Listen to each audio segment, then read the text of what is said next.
தாவைக்கா தலைவரே, உங்களுக்கு என்னாச்சு? என்ன பேசுறீங்க? என்ன நீங்க பேச்சு கொடுக்குறீங்கன்னு புரியல. எம்ஜிஆரை நீங்க ஒப்பிட்டு பேசுறதுக்கு அவ்வளவு அளவுக்கு நம்ம தாவைக்கா தலைவர் தளபதி விஜய் வளரலைக்கு. அதுதாங்க உண்மை. ஆனா நீங்க பேசுற ஒவ்வொரு வார்த்தையிலையும் ஒரு வீழ்ச்சி இருக்கு, அது மட்டும் தெரியுது. ஒரு வெறித்தனம் இருக்கு, அது மட்டும் தெரியுது. இந்த வீடியோ பத்தி தான் நமக்கு இப்ப பேச போறோம். வாங்க வீடியோக்குள்ள போலாம். ஒருத்தர் மேல நீங்க விசுவாசம் காட்டுறதுக்காக இன்னொருத்தரையும் அசிங்கப்படுத்துறீங்க. அனைவருக்கும் வணக்கம்.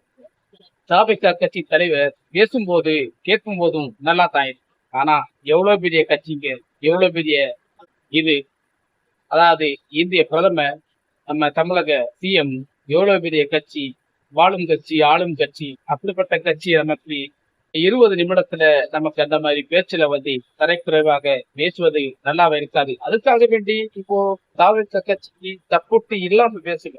தப்புட்டு இருக்கு. ஒரு புதிய ஆட்சி வருவதற்கு எல்லாருக்கும் ஒரு ஆசை தான். அந்த ஆசை எனக்கு இருக்கத்தான் செய்யுது. ஆனா இது ரொம்ப ஓவரா போற மாதிரி தான் தெரியுது. உங்க பேச்செல்லாம் ரொம்ப ஓவரா இருக்க மாதிரி தான் தோணுது. ஆனா உங்க பேச்செல்லாம் ரொம்ப இதா இருக்கு. மக்களுக்கு ஏதோ பண்ண போறோம் அப்படின்லாம் நீங்க சொல்றேன். ஆனா நீங்க ஒரு வார்த்தை சொன்னீங்க. 1977 வந்து எம்ஜிஆர் நேர்ல இருந்து உட்கார்ந்து ஜெயிச்சுட்டாரு. ஆனா எம்ஜிஆர் அந்த நேரத்துல வந்து மக்களுக்கு என்னவெல்லாம் பண்றான்னு தெரியுமா? என்ன விஷயங்களை நான் செஞ்சிருப்பேன்னு தெரியுமா? மக்களுக்காக என்ன விஷயங்களை நான் பண்ணி இருந்தான்னு தெரியுமா? எந்தெந்த ஊருக்கு போய் எதெல்லாம் செஞ்சான்னு தெரியுமா? எவ்வளவு உழைச்சிருக்கான்னு தெரியுமா? அத்தனை உழைப்புக்கு நீங்க ஒரு கால் தூக்கி இறங்கி இருக்கவே மாட்டீங்க.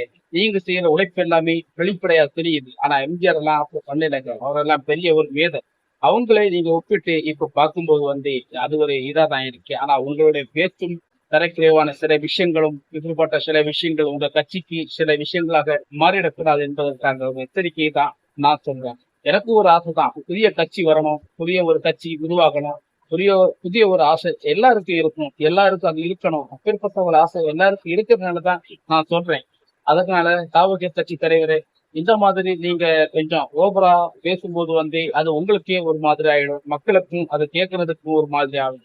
உண்மையிலேயே உங்க பேர்ல வந்து பாசமும் அன்பும் உருவாகாது. ஆனா வெறுப்பு உருவாகிறதுக்கு நிறைய வாய்ப்புகள் இருக்கு. அதை நீங்க கண்டிப்பா கடைபிடிக்கணும்.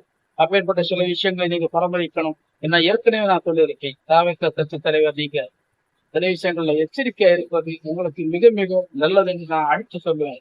அப்படி இருந்தா நிச்சயமாக உங்க கட்சி அடுத்த லெவலுக்கு போகும். மாநாடுல இந்த கூட்டங்கள் எல்லாம் நமக்கு ஒரு கணக்கு போட்டு பார்க்க கூடாது. அது நமக்கு நிறைய விஷயங்களை மாற்றங்களை கொடுக்கும், நிறைய சிந்தனைகளை சிந்திக்க வைக்கும், நிறைய விஷயங்களை சொல்லிக் கொடுக்கும். ஆனா பாடம் கற்பிக்கிறதுக்கு உங்களுக்கு இந்த ஒரு இளைச்சல் பெரிய பாடமாக இருக்கும். 1977 எம்ஜிஆர் பேசுறதுல 2026 நீங்க ஆட்சி எப்படி பண்ணி தைரியமா சொல்றீங்க.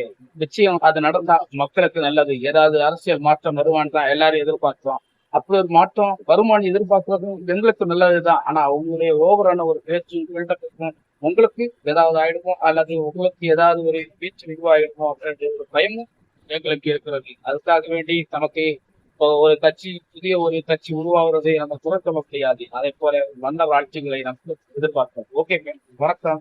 ஒருத்தர் மேல நீங்க விசுவாசம் காட்டுறதுக்காக இன்னொருத்தரையும் அசிங்கப்படுத்துறீங்க.